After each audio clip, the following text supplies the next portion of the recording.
Alors, je me suis allongée sur le nuage et puis je me suis mis en position fétale. Ouais. Et j'ai commencé à doucement tourner sur moi-même. Et, euh, et en fait, petit à petit, ça m'a fait sentir comme si j'étais enroulée, enveloppée dans un cocon, euh, comme un cocon d'araignée ou un cocon de...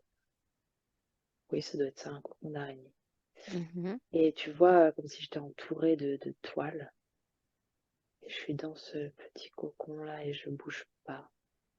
Ok. Comment tu te sens dans ce cocon? En fait, c'est comme si j'ai pas vraiment la conscience de moi-même. Comme Ah, si je suis ok. dans cet état vraiment endormi, euh, comme une certaine forme de mort, parce que j'ai pas la conscience de moi. Hmm. J'ai les yeux fermés, je bouge pas. Il y a comme vraiment, il n'y a pas de vie dans mon corps. Ok. Mais je suis pas morte non plus. Enfin, il y a un truc comme vraiment un profond état endormi. D'ailleurs, D'accord. je me perçois, mon corps il est tout noir, comme tout gris. Enfin, tu vois, en tout en noir et blanc, quoi.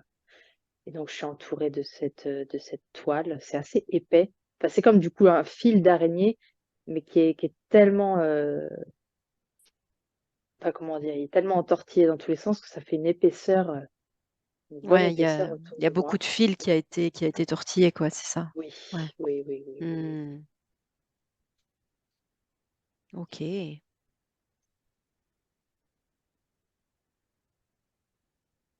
Et alors là, ce que je sens, c'est comme si il y a comme des couleurs qui commencent à arriver, Ouais. comme une conscience qui commence à s'éveiller tout doucement au niveau de Hmm. mon ventre, de mon plexus. Ça Ok. fait comme une petite bille de lumière qui se réveille, comme là j'ai l'image comme le soleil qui se lève. Ah, d'accord. Donc ça vient depuis ton plexus. Ouais, Hmm. comme la journée qui commence enfin, quelque chose comme ça. Et donc je vois, je m'étire, mais je suis toujours à l'intérieur de ce cocon. Mais D'accord. je m'en rends pas compte. Mais en tout cas, voilà, je me réveille, je m'étire, alors je suis comme donc là j'ai des couleurs, je suis vivant, mais dans cet état un peu endormi du matin, quoi, un peu Hmm. embrumé, un peu voilà. Donc voilà, je m'étire, c'est comme si on me montre l'image de quelqu'un qui commence sa journée, qui est encore à moitié endormi, qui a les yeux à moitié fermés encore, qui se déplace doucement, de manière maladroite dans l'espace. Ok. D'ailleurs, quand je croise des gens, voilà, j'arrive pas trop à connecter avec eux parce que je suis à moitié endormie. Donc là, tu es, Là, tu es sorti du cocon? ben non, en fait, il est Ah, toujours autour de moi. d'accord, Mais je, ok. mais je le vois pas, moi. Là, c'est l'image qu'on me montre, donc j'ai Ouais, ouais, l'information, ouais. mais, euh, mais voilà, enfin, quand je dis moi, parce que je suis à la fois cet être-là et à la fois spectatrice, mais donc l'être, il se rend pas compte, en fait, qu'il est dans le cocon. Lui, il vit son truc, enfin, voilà, il s'est éveillé à une certaine forme de conscience, mais qui est très limitée, mais ça, il s'en rend pas compte. Et donc voilà, il est hyper maladroit dans ses gestes. En gros, il commence sa journée, mais dans cet état endormi, en fait, mais dont il n'a pas Hmm. conscience. Et donc plus tard, je le vois, c'est comme il fait machinalement les tâches qu'il a à faire dans son quotidien. En fait, c'est comme si il n'est pas vraiment vivant, il n'y a pas de joie, il y a pas de but à sa vie, il n'y a pas de sens. Mais il s'en rend Ok. pas compte de tout ça. C'est comme si ça lui manque pas parce qu'il sait pas, même pas que ça existe en fait. C'est même Ouais. pas qu'il peut exister un autre état de veille. Hmm. Il est juste là. D'ailleurs, quand il y a des des éclats de joie autour de lui, il trouve que ça fait du bruit, en fait. Sa réaction, c'est seulement ça. Il trouve que ça fait du bruit. D'accord. Euh, et quand il y a quand quelqu'un lui parle mal ou qu'il y a un peu comme cette violence autour de lui, en fait, ça l'affecte pas plus que ça. Il trouve pas ça grave, il trouve pas ça mal. En fait, le bien et le mal, il connaît pas non plus, hein. Voilà. Il y a juste des D'accord. trucs qui se passent. Il y a juste du bruit autour. Et lui, il est là. Il est comme spectateur, mais finalement, Ouais, mais il s'en rend même pas compte, quoi. Enfin, ouais, il y a vraiment cet état de conscience très, très, très limité. de subir quoi, enfin même pas. Oui, mais il s'en rend même pas compte. Ouais, ouais, c'est ça. Ouais. Il se passe juste des trucs autour de lui. C'est neutre, quoi. Et Ok. ouais. Voilà, donc je le vois le soir, il rentre chez lui. C'est très plat, quoi, comme existence. Il n'y a pas vraiment de saveur. Ok. Et il est dans ce cocon. Alors, il se rendort le soir. Et en fait, la nuit, il retourne je me vois dans cet état de position fétale, en noir et blanc, enfermé dans le cocon. Vraiment enfermé. Il se Ok. retourne. C'est comme si, en fait, la nuit, il peut pas du tout se ressourcer. La nuit, à aucun moment, en fait, son âme est enfermée. Ah. C'est comme si, il est complètement coupé, de la lumière, Donc finalement, de la vraie lumière. ce cocon, ça coupe de la lumière? Oui, Ouais. ça le coupe d'un niveau de conscience, enfin, ça l'empêche d'avoir un niveau de conscience plus ouvert, plus élevé, ça l'empêche, Ah. d'être aidé par les anges, les Ouais. célestes. Ça l'empêche, euh, ça l'empêche de ressentir la joie, l'amour, la compassion, d'avoir des notions Hmm. de bien et de mal. Et alors, je me demande d'où ça vient, ce cocon. À Ben partir oui. de quand est-ce que c'est là? Alors, j'ai l'impression, enfin, on me montre que ça vient avant même la naissance, D'accord. avant même, l'arrivée dans le ventre d'une maman. C'est déjà là, en fait. C'est Ok. comme si c'est des sortes d'œufs qui sont amenés, qui sont déposés, comme presque une opération, chirurgicale, dans le subtil. Mhm. Un œuf qui est déposé, dans le ventre, dans l'utérus d'une mère porteuse. Ah, c'est pas très sympa, c'est un peu glauque. Mais Euh, du coup, est-ce que tu arrives à savoir si tout le monde a ce cocon, toutes les non, âmes sont dans ce cocon et certaines non, arrivent non, à sortir ou il y en a qui l'ont pas dès le non, départ? il y en a qui l'ont pas. D'accord, ok. Donc c'est certains C'est qui ont vraiment ça. des œufs Ouais. particuliers qui sont déposés. C'est comme Hmm. pour implanter des robots ici sur Terre, en fait. Il y a un truc comme ça. Ah, Et je ok. vois, c'est les êtres qui déposent c'est bizarre que je vois ça, parce que d'habitude, je vois jamais des trucs comme ça, moi, mais bon. Donc, c'est des espèces de sauterelles, de menthes religieuses ou je sais pas quoi, là, qui cultivent ces œufs, là, qui les préparent et qu'après, qui viennent déposer dans. Ah, mais j'aime pas voir ça. Moi, j'aime pas ces sujets-là d'habitude. Bon, Ouais. bref.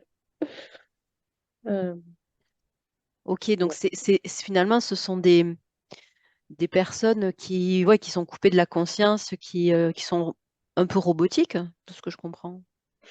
Oui, parce qu'en fait, comme elles sont complètement, coupées de la vraie lumière, bah, c'est un peu comme des robots au sens où c'est des êtres qui sont là, qui se déplacent dans la vie, mais qui ne peuvent pas se relier aux autres, qui ne savent même pas qu'il y a autre chose qui existe, en fait. Ils savent même pas qu'on peut être joyeux. Donc, Hmm. quelque part, ils en souffrent pas parce qu'ils Oui. sont pas conscients qu'il existe autre chose. Mais par contre, du coup, ils émanent quelque chose de très, enfin, c'est même pas triste. Enfin, si, quelque part, c'est triste, mais de très fade dans le monde, en fait. Ils sont là et ils errent, en fait. Ok. Parmi les êtres humains, entre guillemets, normaux, voilà, qui ont cette possibilité de conscience élevée, qui ont cette envie d'avoir une vie qui a un sens, d'avoir une vie avec de la joie, avec de l'amour, avec de la reliance les uns avec les autres. Et en fait, eux, ces êtres-là, ils en sont incapables de cette reliance. Est-ce que ce sont tout de même des humains? Tu as l'impression que ce sont des humains ou c'est autre chose? Ben, on peut presque pas les qualifier d'humains, en fait. Ouais. Euh, en- Bah, je sais pas, l'information que j'ai là, c'est que c'est même pas des humains, en fait, puisque avant même de naître, leur base, leur essence, elle vient pas du même endroit, hein. Enfin, elle est comme fabriquée. Ah, en fait, c'est ça. Depuis le Hmm, début, elle est fabriquée, elle est complètement artificielle. d'accord. C'est comme une copie des humains, mais c'est Oui, artificiel. c'est ça. C'est quelque chose qui Ok. ressemble, mais n'a pas du tout, qui n'a pas la flamme, en fait, qui n'a pas l'essence du divin. C'est étrange. Ok.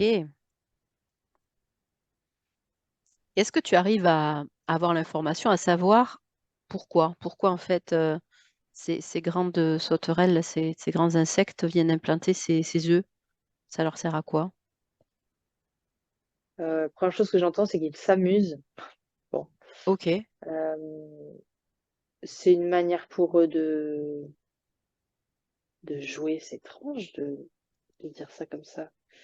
Parce que bon, j'ai pas l'impression qu'ils sont joyeux non plus, quoi, du coup. Ouais. Euh, En fait, ils aiment mettre le bazar. Enfin, c'est comme c'est une manière pour eux de venir, comme je vois, taper dans une fourmilière et que du coup ça affole tout le monde. C'est un peu ça. Hmm. Ils viennent créer le chaos, quoi. Mais c'est plus pour s'amuser, il n'y a pas vraiment de plan derrière ou de raison derrière. En fait, ils ont l'impression d'avoir été abandonnés eux-mêmes. Ah, Eux-mêmes, ils ok, se sentent abandonnés par Dieu. d'accord. Donc Ils c'est se un peu des sentent pas rebelles, quoi, aimés. du coup. Et du coup, ouais, Ouais, du coup, ils viennent mettre le chaos pour enfin être vus, être reconnus, être acceptés. Eux-mêmes, ils sont fatigués de leur forme, j'entends, je sens. Mais ils savent pas à quoi faire d'autre, en fait. C'est comme un enfant qui a besoin d'attention. ah oui, C'est le seul moyen qu'ils ont trouvé jusque-là. ok.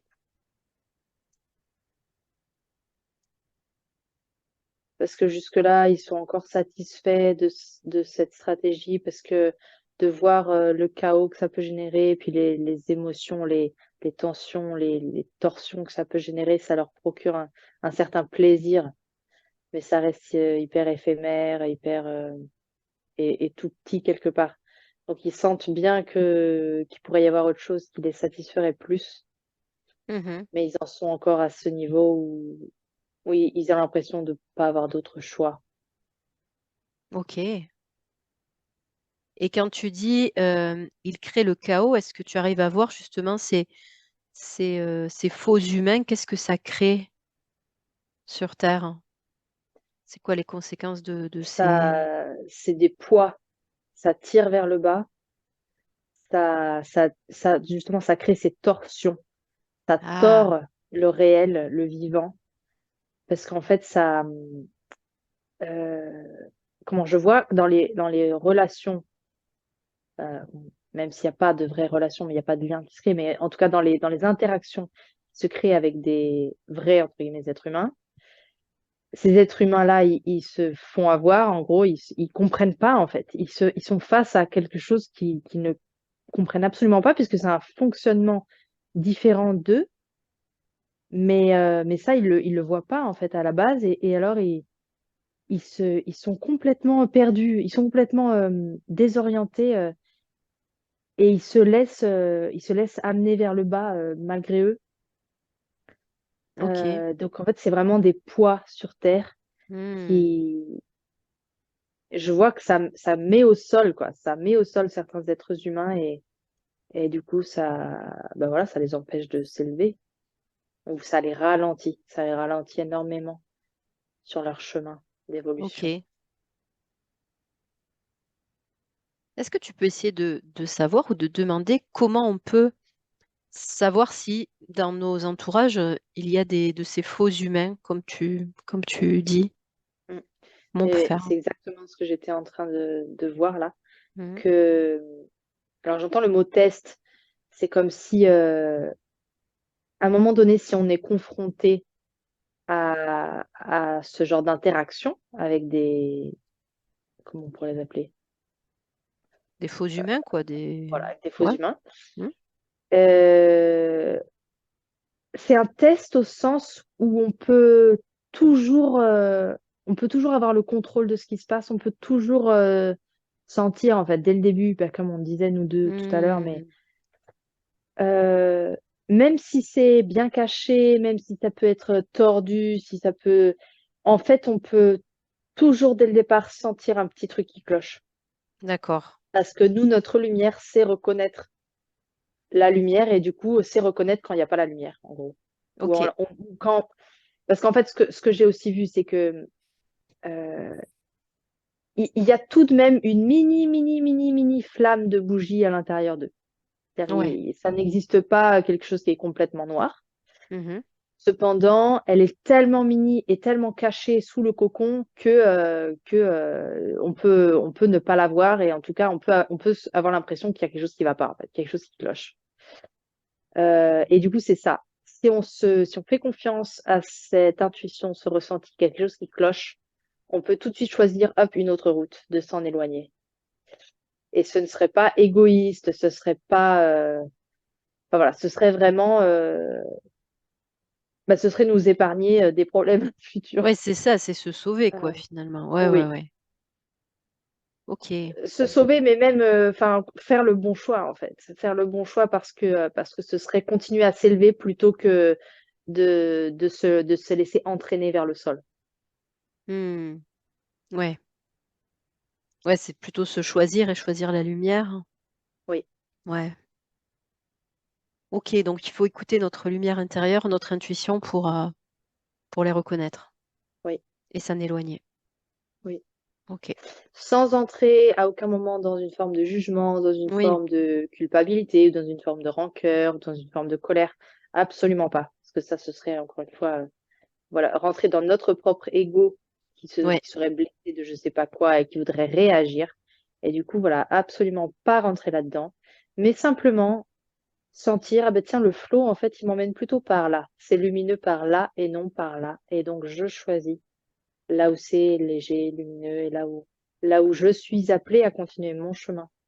Voilà, sans réagir. Hmm. Ok. Super.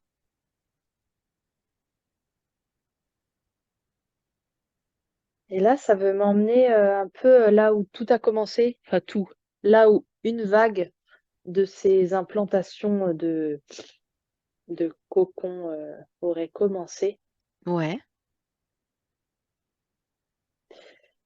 Euh, bon, en ce moment, je parle pas mal de Dendera et ça revient pas mal. Du coup, c'est ce que j'entends là. Mhm. À une certaine époque de cette civilisation-là, seraient arrivées ces mantes religieuses avec leurs cocons là. Et elles ont pu arriver parce que il y a un être comme un prince, ou en tout cas un être qui aurait eu une certaine place de pouvoir au sein de cette cité d'Endera, qui aurait ouvert un portail à ces êtres-là, puisque lui-même serait entré dans une intention de rébellion ou de prise de pouvoir. En fait, lui-même se serait laissé dévier sur son chemin de vie et aurait penché du mauvais côté, on va dire ça comme ça. Ok. Et donc, il aurait ouvert ce portail pour semer le chaos et pouvoir. En fait, lui, il croyait, ah, c'est ça. Il croyait, en fait, il voulait être reconnu et avoir plus de pouvoir et il s'est dit, bon, en semant le chaos, après moi-même, je vais amener une sorte de solution et qui fait que je serai vu comme le héros de l'histoire. Et du coup, et après, donc, je nettoierai le chaos que j'ai laissé rentrer. Voilà, mais personne va savoir que c'est moi qui ai laissé rentrer le chaos. Mais en tout cas, je serai vu comme le héros qui a solutionné le problème. Et voilà. Et en fait, c'est ce qui s'est passé. Ok. Ah Mais ouais. évidemment, il a perdu le contrôle de sa création, j'allais dire. Enfin, en tout cas, de son ouverture du problème. Il a perdu le contrôle, lui-même, il est allé de plus en plus dans le noir. C'est ce qui a fait qu'après, il y a eu...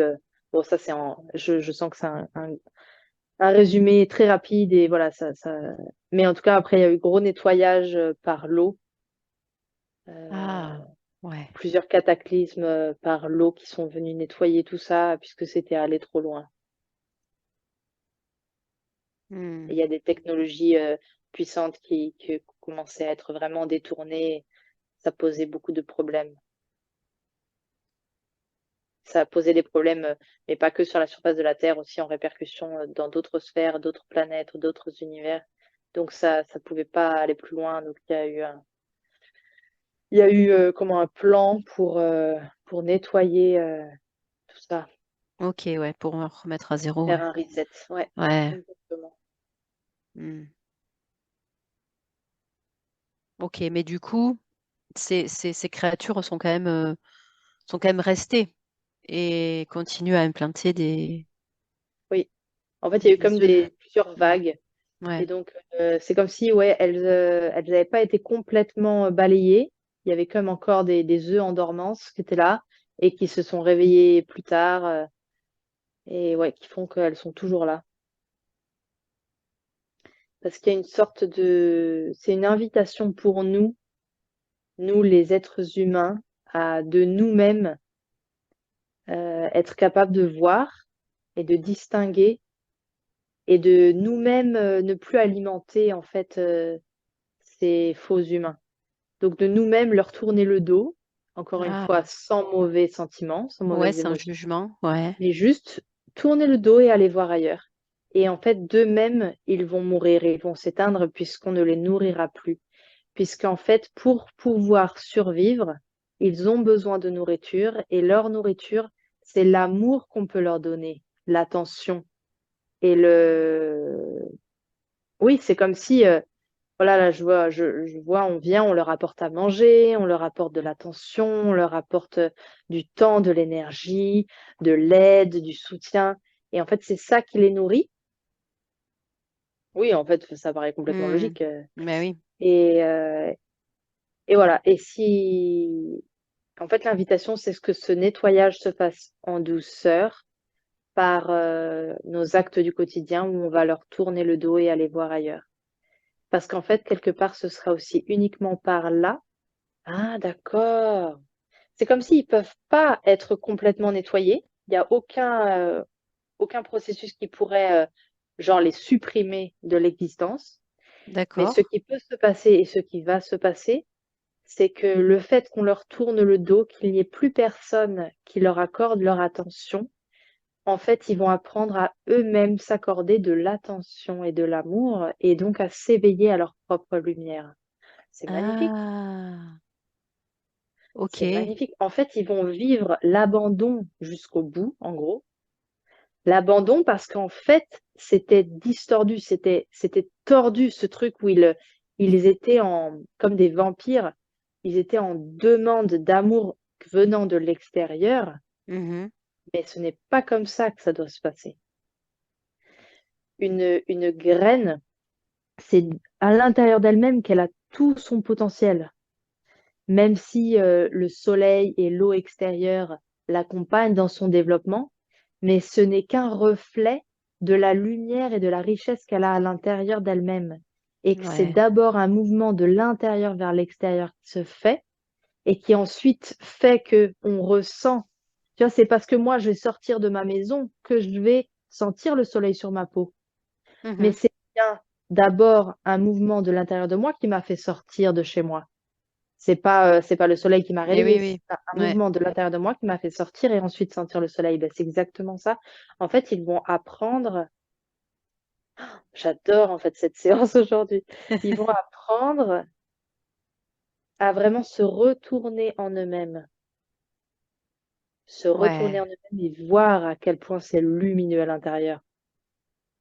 Là, je vois de l'or en fait à l'intérieur du corps de ces faux humains qu'on appelait comme ça, mais qu'on n'appelle plus comme ça en fait maintenant. C'est des humains, c'est des formes de vie, c'est des courants de vie, des porteurs de vie, des porteurs de lumière, comme les autres, qui vont se hmm, reconnaître comme tels et enfin se mettre debout par leurs propres moyens, sans attendre une béquille de l'extérieur et eux-mêmes, ils ne vont plus croire qu'ils ne sont pas capables par eux-mêmes, ils vont vraiment réaliser leur potentiel de vie et réaliser leur appartenance au divin, réaliser eux-mêmes leur filiation avec Dieu. Et ça va être un immense soulagement Ok. pour toute la Terre et tout l'univers et au-delà. Ouais, c'est super. Donc, du coup, c'est vraiment ça, le fait de leur tourner le dos, de les mettre de côté, ça les aide à trouver leur propre lumière. Ça les Oui, pousse à vivre l'abandon jusqu'au bout et oui. à trouver leurs En fait, c'est ressources. le plus Ouais, grand cadeau que l'on peut leur faire. ok. C'est le plus grand cadeau que l'on peut leur faire. Waouh. Et du coup, quand on parle de ça, moi, je pense à chacun de nous qui avons des blessures, peut-être la blessure d'abandon, peut-être d'autres blessures. Est-ce Tout qu'on à fait. peut imaginer que c'est le même processus? Tout à fait. C'est la même Hmm, chose. ok. Puisque à une certaine échelle, nous sommes tous comme ça. Mhm. Nous sommes tous enfermés dans un cocon de croyances ou dans un cocon de blessures, de je sais pas quoi. Et donc, à notre échelle, nous avons tous à faire ce retournement en nous-mêmes pour nous voir et nous reconnaître pour la lumière que nous sommes, pour le porteur de lumière que nous sommes et pour le Fils de Dieu et la fille de Dieu que nous sommes. Hmm. C'est un message pour tout le monde, sans exception. Ouais, donc c'est pareil lorsqu'on vit des choses difficiles, l'abandon, le rejet, peu importe. C'est pour nous montrer la voie, nous obliger à nous retourner en nous-mêmes et à trouver cette lumière. Mm, Ouais. Donc il faut le voir comme un cadeau finalement. tout à fait. Hmm. Et après, je vois quand j'ai vu ma lumière intérieure, en Ouais. fait, c'est comme si je prends ce flambeau, cette torche lumineuse, et je la sors de moi, et je vais dans le monde et je marche en brandissant cette torche lumineuse. En fait, une Ok. fois que j'ai réalisé ma propre lumière, je peux la porter dans le monde, Ah, marcher avec et en éclairant tout autour de moi. ok. C'est super beau cette image. Super.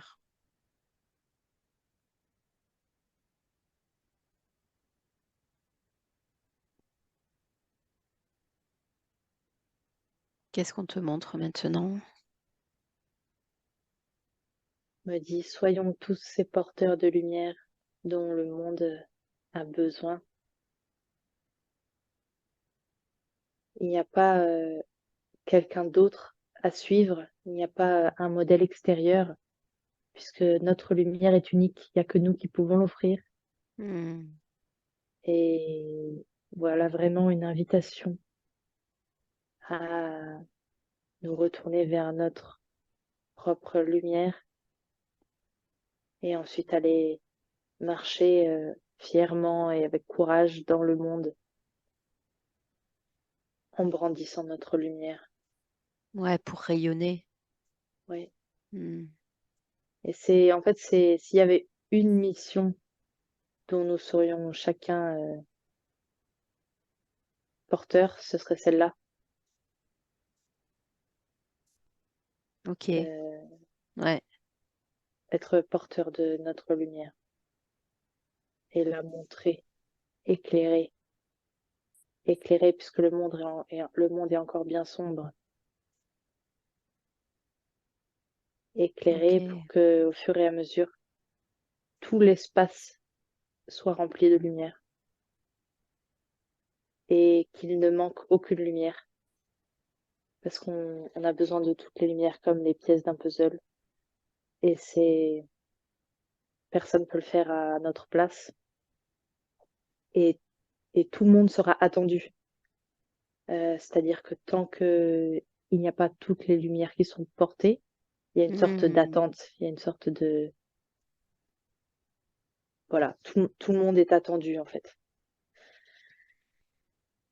Ok. La fête ne peut pas commencer sans toutes les lumières, sans que toutes Ah les ouais. lumières soient là. Mais plus ce qui est chouette, c'est que plus il y a de lumières qui sont portées, plus la lumière est visible et plus les autres lumières sont appelées et sont plus en gros ce processus de voir sa lumière et de porter sa lumière dans le monde ensuite, plus ce processus est facile. Ouais. Voilà, donc c'est un peu les premiers pour qui c'est plus laborieux et à la fois la lumière semble plus puissante parce que bah, quand un espace est tout noir, une simple toute petite lumière se voit très facilement et, euh, et donc il y a une sorte de, c'est ça, de puissance de ces premières lumières qui s'éclairent et qui sont portées et donc qui facilite après de plus en plus le chemin pour les autres. Hmm. Ouais, elles vont inspirer les autres lumières Oui, à suivre. oui, oui, oui. Ok. Et en vrai, il n'y a pas de méchants, il n'y a que des lumières qui s'ignorent encore Hmm. et qui sont blessées, qui pleurent en fait, qui pleurent dans leur coin. Et, et en fait, il n'y a que cet élan-là de revenir, de retournement et de revenir vers sa propre lumière. Il n'y a que ça qui existe profondément dans l'essence de chaque être, de chaque courant de vie, de chaque porteur de lumière. Et c'est pour ça qu'on peut vraiment être rassuré sur la course des événements, sur la trajectoire que prend l'humanité, puisqu'il ne peut y avoir qu'un seul mouvement. Et ça, on l'a dit à de maintes Hmm. reprises Ouais. et de maintes façons différentes, avec des images, des métaphores différentes. Mais c'est toujours la même chose et on peut vraiment avoir une confiance absolue là-dedans, qu'il n'y a qu'une seule course possible, qu'une seule trajectoire de l'humanité, de la vie en général, c'est celle-là, c'est celle de l'évolution de ce mouvement ascendant et de ce retour vers la lumière. Hmm.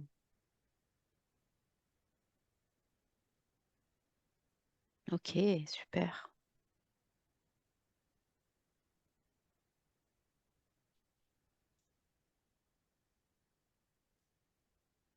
Qu'est-ce qu'on te montre d'autre?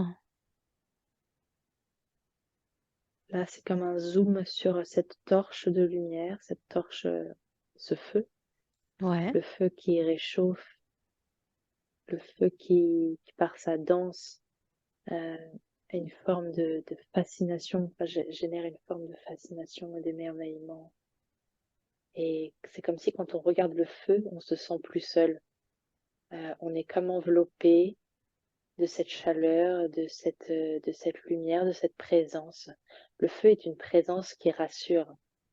De tout temps, le feu a été cette présence, ce centre autour duquel on se rassemble, autour duquel on se sent uni, on se sent rassuré, on se sent protégé et on se sent. C'est comme si, bah, autour du feu, on écoute des histoires aussi, Mhm. mais le feu lui-même raconte des histoires. Le feu lui-même nous emporte dans son histoire, dans son récit.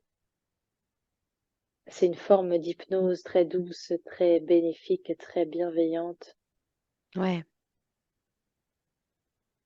Je vois là, on s'endort autour du feu, puisqu'on se sent complètement protégé, comme une maman qui nous enveloppe de sa chaleur, de son amour, de son cocon. Et c'est vraiment une autre sorte de cocon que celui dont on parlait au début. Hmm. Ce sont des bras chaleureux qui nous entourent, qui nous bercent, qui nous portent. Voilà, toutes ces qualités du feu. Ok,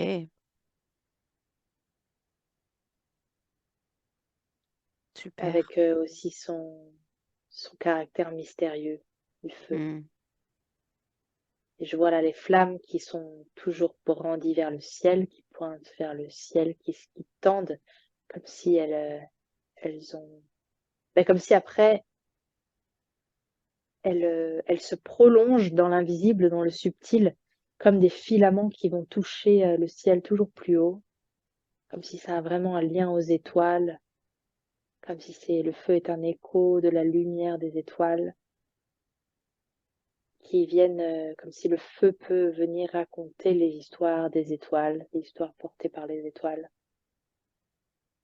pour nous accompagner dans notre propre histoire au sol, Hmm. au sein de nos sociétés, de nos civilisations successives, et comment les étoiles qui, elles, ne bougent pas, ou en tout cas bougent à un rythme beaucoup plus lent que le nôtre sur Terre, comme si justement cette stabilité qu'elle nous montre peut être aussi un point d'ancrage de sécurité, oui, d'assurance que notre futur est pris en main, est assuré quelque part,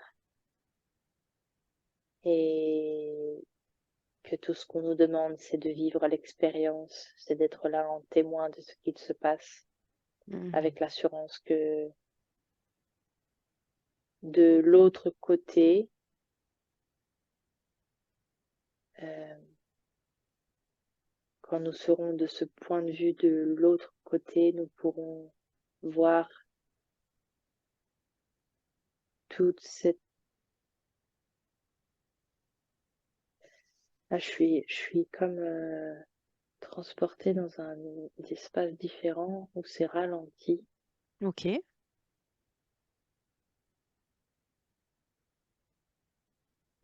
Mais je vois que l'expérience que l'on fait là en tant qu'être humain, Mhm. c'est une goutte d'eau dans un océan immense, infini, de ce qu'est la vie. Si on peut imaginer cela comme ça, c'est vraiment une goutte d'eau dans cet océan. Ok. Qu'à la fois, ça me montre le caractère presque insignifiant de ce qu'on peut vivre sur Terre maintenant dans nos vies d'humains, mais insignifiant sans le côté qui n'a pas de sens. Ça ne veut pas dire que ça n'a pas de sens, ça veut dire que c'est tout petit. C'est tout petit, tout petit, tout petit, tout petit. Ah, ok. Mais par contre, le sens est essentiel. Enfin, l'essence, le sens, l'essentiel est là, Mhm. dans ce tout petit, tout petit, tout petit, puisque la goutte d'eau est de même nature que l'océan lui-même. D'accord. Donc le sens est présent, Ouais. même dans cet infiniment petit, et que là, on me parle de saveur. C'est comme si la saveur dans de cette expérience de vie humaine sur Terre, elle elle se déploie dans plein de sens, de plein de manières différentes, et comme si on peut goûter à cet endroit-là de l'incarnation d'une manière tout à fait particulière à ce que ça veut dire faire partie et être ce grand océan infini. Hmm. Ok.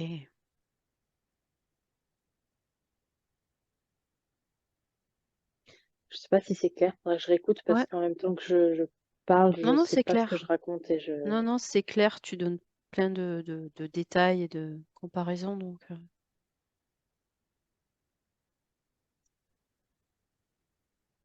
est-ce qu'on te montre autre chose? Est-ce qu'on te fait comprendre autre chose? C'est comme si on voulait que j'essaye de me rappeler un peu cette sensation que j'ai là quand je suis dans cet autre point de vue, dans cet autre espace que celui de l'incarnation sur Terre, avec cette vibration qui est complètement différente, comme cette impression de ralenti, Hmm. même si comme je me force un peu à parler avec Ouais, toi pour rester avec toi et à la fois d'être de cette conscience de cet espace avec des qualités complètement différentes. Et comme si on a envie que je me souvienne de ça, même si on sait que je peux pas garder cette sensation dans l'incarnation, sur Terre, hein. Ouais. mais comme ce souvenir brumeux de cette sensation comme témoin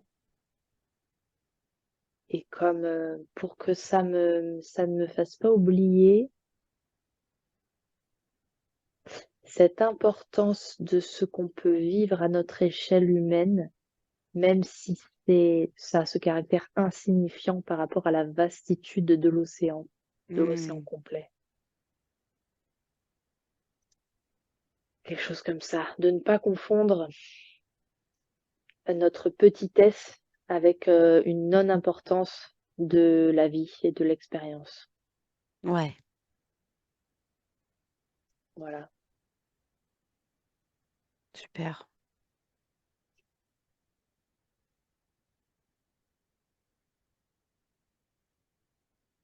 Parfait.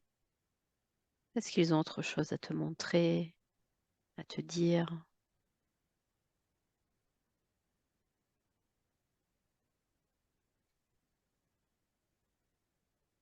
Mm. Euh, oui, bah, je vais te dire ce que je vois, même si une part de moi qui me demande si c'est pas mon mental qui invente. Et donc, je te vois, toi, Mhm. et, euh, et ça me dit que, je sais pas si tu le fais déjà, mais que tu peux travailler avec tes mains. Et je vois comme si le contact de tes mains avec des êtres humains, oui, plutôt dire ça, genre apposé dans le dos, dans le haut du dos, ça peut d'une certaine manière guérir, quelque chose comme ça. Ok. Est-ce que ça te parle? Oui, c'est déjà des choses que je fais, mais pas assez. Donc je pense que c'est un petit rappel à Mm, l'ordre. mm. Et je vois vraiment des couleurs. Donc il y a la forme de la main qui est avec les doigts qui sont écartés, la main qui est ouverte comme ça. Et, euh, et donc je vois oui des couleurs différentes. Comment dire? Ben, il y a la forme de la main et puis de plus en plus petit et donc les couleurs changent chaque fois. Hmm. Et, et, et dans la main, c'est d'un bleu ciel. Puis il y a une couche autour violette et puis des couches jaunes, rouges. Enfin voilà, bon, c'est pas, on insiste me montrer ces couleurs-là différentes, comme s'il y a quelque chose qui se concentre petit à petit, qui rayonne et qui vient agir sur. Ah oui, d'accord. Chaque couleur et chaque sphère agit sur bah, du coup les différentes sphères et les différents corps de l'être. Ah, ok.